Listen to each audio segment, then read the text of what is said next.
साधकों ने प्रश्न किया है, क्या आत्मा सचमुच अपने भीतर परमात्मा से मिल सकती है?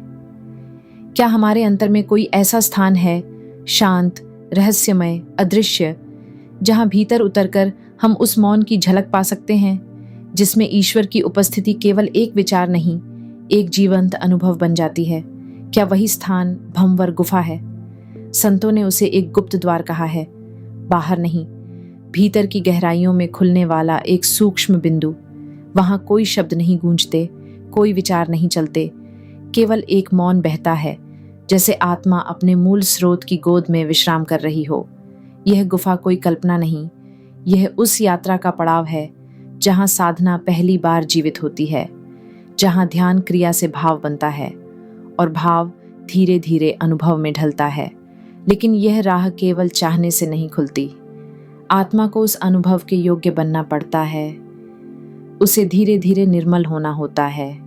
जब मन संसार की चंचलता से थककर शांत होने लगता है, जब भीतर की खींचतान शिथिल होती है, तभी यह द्वार अपने आप खुलने लगता है और उस क्षण गुरु की कृपा एक दीपक बनकर चमकने लगती है। जैसे घने अंधेरे में कोई सौम्य लौ जल उठे, जो रास्ता न दिखाए बल्कि रास्ता बन जाए। सच तो यह है कि इस गुफा तक पहुंचना किसी साधारण प्रयत्न का फल नहीं। यह यात्रा तब शुरू होती है जब आत्मा भीतर से पुकारती है, और वह पुकार गुरु के करुणामय हृदय तक पहुंच जाती है। जैसे जैसे मन शांत हो, वैसे वैसे प्रभु प्रकट हो। यह अनुभव कोई चमत्कार नहीं, यह एक सहज मिलन है, एक अनकही वापसी अपने ही घर की ओर। जैसे जैसे साधक इस सूक्ष्म यात्रा में भीतर उतरता है, एक नई समझ धीरे धीरे उसके अंतर में खिलने लगती है कि भंवर गुफा केवल कोई आध्यात्मिक कल्पना नहीं, बल्कि दो स्तरों पर कार्य करने वाली एक दिव्य वास्तविकता है। एक स्तर पर यह हमारे इस शरीर के भीतर ही स्थित है, जहां सूक्ष्म ऊर्जा के केंद्र, जिन्हें संतों ने चक्र कहा है, आत्मा को ऊपर की ओर खींचते हैं, जैसे कोई अदृश्य सीढ़ियां जो हमें भौतिकता की सीमाओं से परे ले जाती है। और दूसरे स्तर पर यह गुफा एक गुप्त पुल है, जो आत्मा को माया के मोह से मुक्त कर धीरे धीरे उसके उस घर की ओर मोड़ती है जहां से वह कभी आई थी।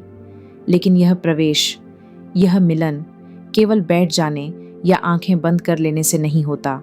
यह तभी संभव होता है जब भीतर से कुछ सचमुच बदलने लगता है, जब साधक के अंतर में दिव्य ध्वनि और सूक्ष्म प्रकाश की पहली झलक आती है। संत इसे नाद, शब्द और अमृतवाणी कहते हैं। वह ध्वनि जो न कानों से सुनी जाती है, न आंखों से देखी जाती है, पर आत्मा के भीतर बहती है।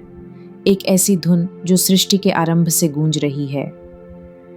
जहां लग मन की गति नहीं, तहां काबा कैलास। कबीर साहिब, जहां मन की गति रुक जाती है, वहीं सच्चा तीर्थ प्रकट होता है। लेकिन यह मन, इसे शांत करना सरल नहीं। यह निरंतर भागता है, कभी विचारों में, कभी इच्छाओं में। इसलिए यह द्वार हर किसी के लिए नहीं खुलता। यह उन्हीं के लिए है जो श्रद्धा से गुरु की शरण में रहते हैं, जो भीतर सच्चे प्रेम, संयम और सिमरन की लौ जलाकर रखते हैं। और फिर एक दिन साधक के भीतर एक प्रश्न धीरे से जागता है, मैं कौन हूं वास्तव में? यही प्रश्न उस यात्रा की शुरुआत बनता है। यही प्रश्न धीरे धीरे साधक को उस अवस्था तक ले जाता है जिसे संतों ने आत्मा अनुभव कहा है। एक ऐसी पहचान जहां यह स्पष्ट होने लगता है कि मैं यह शरीर नहीं हूं, यह विचार, यह भावनाएं भी नहीं। मैं एक शुद्ध चेतना हूं, एक ज्योति हूं जो उस परम प्रकाश से आई है और उसी की ओर लौट रही है। लेकिन यह जानना केवल सोचने से नहीं आता, इसके लिए चलना पड़ता है उस पथ पर जिसे संतों ने शांति से, प्रेम से वर्षों तक दिखाया है।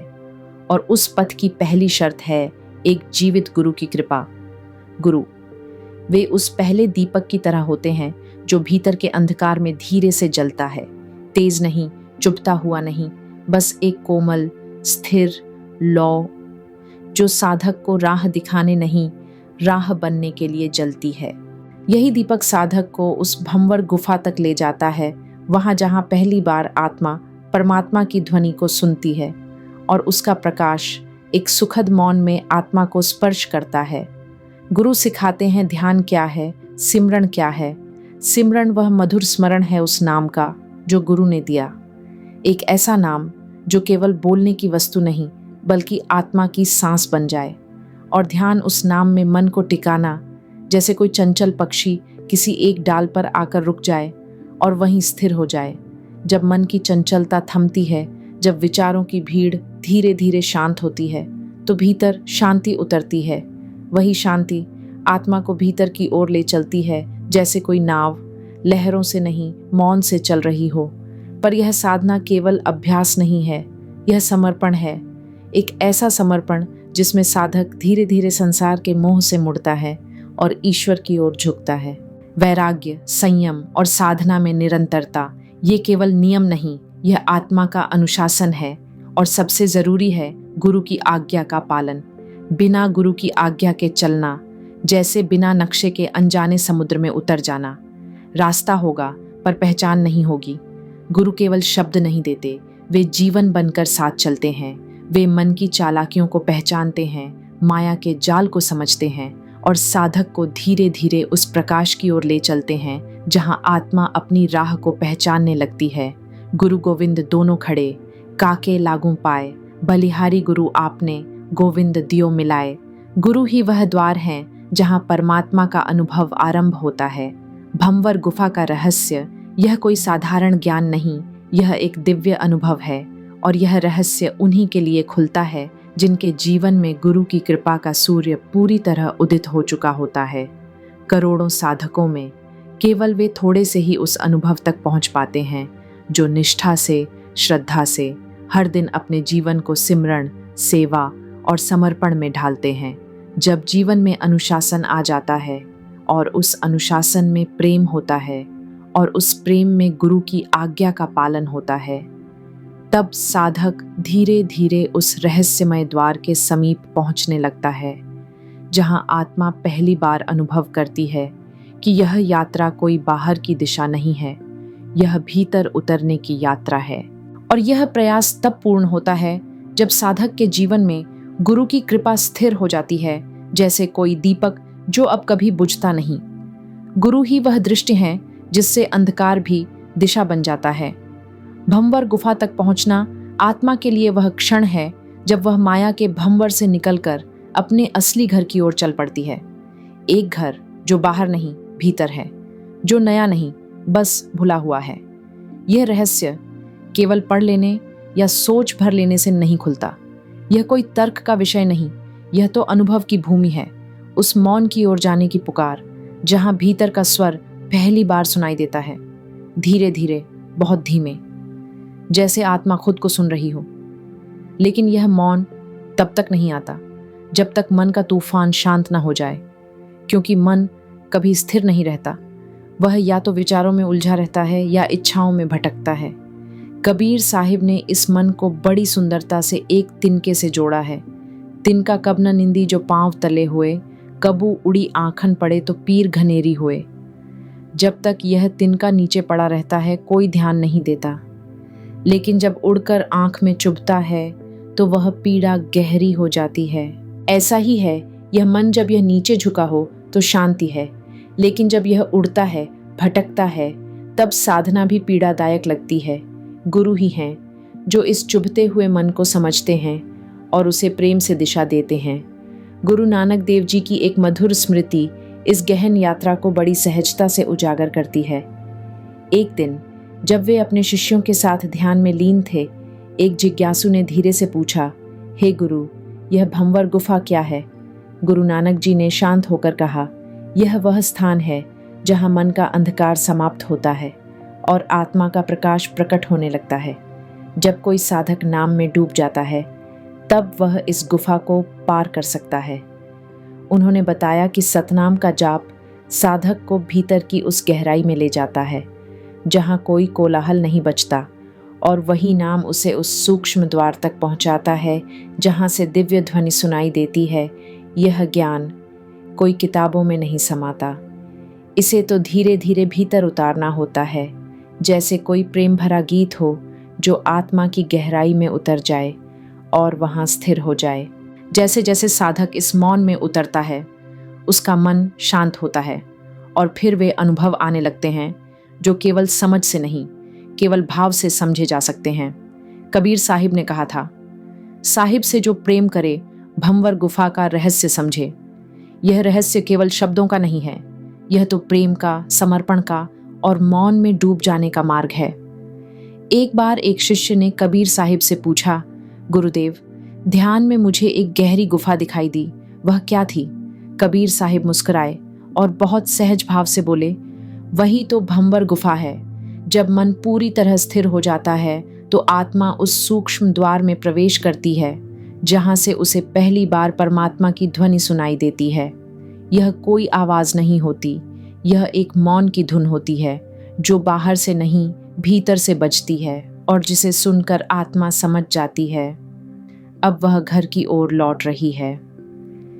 कबीर साहिब ने आगे एक बहुत कोमल रहस्य की ओर संकेत किया कि यह अनुभव केवल उन्हीं को होता है जो गुरु पर पूरी श्रद्धा रखते हैं और नाम के अभ्यास में अडिग रहते हैं। ध्यान कोई विधि मात्र नहीं, यह तो प्रेम की पूर्णता है जहां साधक धीरे धीरे स्वयं को मिटा देता है और उसी मिटने में एक नई ज्योति प्रकट होती है।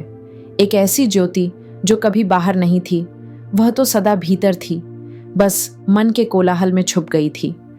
अगर हम भंवर गुफा को आज की भाषा में समझने का प्रयास करें तो यह वह अनुभव है जो हमारे मन की उस गहराई से जुड़ा है जहां सामान्य चेतना काम नहीं करती। जैसे समुद्र की तह में कुछ गुफाएं होती हैं, वहां कोई अकेला नहीं जा सकता, उसे एक अनुभवी गोताखोर की आवश्यकता होती है। ठीक वैसे ही आत्मा की यह यात्रा भी बिना गुरु के मार्गदर्शन के अधूरी रह जाती है। भीतर जो प्रकाश और ध्वनि की झलक मिलती है वही भंवर गुफा की पहचान है और गुरु वही अनुभवी गोताखोर हैं जो साधक को डूबने नहीं देते, बल्कि उसे आत्मा के सबसे पवित्र स्थान तक धीरे धीरे प्रेम से पहुंचा देते हैं। गुरु की करुणा को समझाने के लिए एक मधुर दृष्टांत अक्सर सुनाया जाता है। एक दिन एक साधक गुरु के पास आया और बोला, गुरुदेव, मैं ध्यान करता हूँ पर कुछ भी अनुभव नहीं होता। गुरु ने मुस्कुराकर एक कहानी सुनाई। एक चोर गहरे अंधेरे में चोरी करने गया। वह कुछ देख नहीं पा रहा था तो उसने एक दीपक जलाया। जैसे ही प्रकाश फैला वह डर कर भाग गया।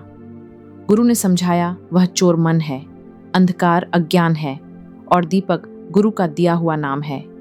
जब यह नाम भीतर जलता है तो मन की चालाकियां अपने आप भागने लगती हैं और आत्मा पहली बार अपने ही भीतर को देखने लगती है। इसीलिए संत कहते हैं, भीतर का प्रकाश केवल गुरु के साथ ही प्रकट होता है। वह प्रकाश जो सदा से था, बस मन के पर्दों में छिप गया था। और जब साधक के भीतर आत्मज्ञान की प्यास सच्ची होती है, तब यह जीवन स्वयं उसे उस गुरु के चरणों में पहुंचा देता है जो उस प्यास को मौन में बुझा सके। ऐसी ही एक साखी है राजा जनक और गुरु अष्टावक्र की। राजा जनक जिनके पास सब कुछ था पर आत्मा के प्रश्न अब भी अधूरे थे। उन्होंने गुरु अष्टावक्र से पूछा, मुझे आत्मज्ञान कब मिलेगा? गुरु ने उत्तर दिया, जब आप भंवर गुफा को पार करेंगे। यह कोई साधारण उत्तर नहीं था, यह आत्मा के भीतर उतरने का एक मौन निमंत्रण था। राजा ने साधना शुरू की, पर जैसे बहुत से साधक अनुभव करते हैं, मन बार बार ध्यान में भटकने लगा। गुरु ने उन्हें प्रेम से समझाया, मन को स्थिर करना ही पहली सीढ़ी है, बिना ध्यान और सिमरन के भंवर गुफा में प्रवेश नहीं हो सकता। राजा जनक ने अभ्यास किया, गुरु की कृपा में रहकर, और एक दिन जब ध्यान में वह मौन उतर आया तो उन्होंने वह अनुभव पाया, दिव्य ध्वनि, प्रकाश। वह मौन जो कुछ कहता नहीं पर सब कुछ समझा देता है। ध्यान और सिमरन, ये दो ऐसे कोमल पंख हैं जिनके सहारे आत्मा उस सूक्ष्म द्वार तक उड़ान भरती है जहां परमात्मा की पहली झलक मिलती है। जब साधक हर दिन गुरु द्वारा दिए गए नाम का स्मरण करता है और धीरे धीरे अपने मन को माया के आकर्षण से हटा लेता है तो आत्मा हल्की होने लगती है, जैसे कोई बंधन टूट रहा हो या जैसे कोई पुरानी स्मृति फिर से जाग उठी हो। वैराग्य यह त्याग नहीं, यह प्रेम की वापसी है। एक ऐसा प्रेम जो संसार से नहीं, उस अनंत से जुड़ने में पूर्ण होता है, जहां आत्मा को पहली बार लगता है, मैं घर लौट रही हूँ। इस यात्रा में गुरु का साथ अनिवार्य है, क्योंकि यह संसार, यह माया, यह मन का भंवर बहुत सूक्ष्म है, बहुत आकर्षक है और बिना गुरु के आत्मा इस मार्ग पर भटक सकती है। गुरु ही वह सहारा है जो साधक की दृष्टि को भीतर मोड़ते हैं और उसकी आत्मा को उसकी असली दिशा दिखाते हैं। एक बार एक साधक संत रविदास जी के पास आया। वह उदास था। बोला, गुरुदेव, मैं ध्यान करता हूं पर केवल अंधकार ही दिखाई देता है। संत रविदास मुस्कुराए और बहुत सहज स्वर में बोले, जब तक मन शांत नहीं होगा तब तक भंवर गुफा का प्रकाश नहीं दिखाई देगा। उन्होंने उसे सिमरन का अभ्यास दिया और कुछ महीनों बाद वही साधक रोते हुए उनके चरणों में गिर पड़ा। बोला, अब मुझे अपने भीतर प्रकाश दिखाई देता है। संत रविदास ने कहा, यही तो भंवर गुफा की शुरुआत है, अब इसमें स्थिर रहो। यह यात्रा किसी तर्क, किसी विचार का विषय नहीं है।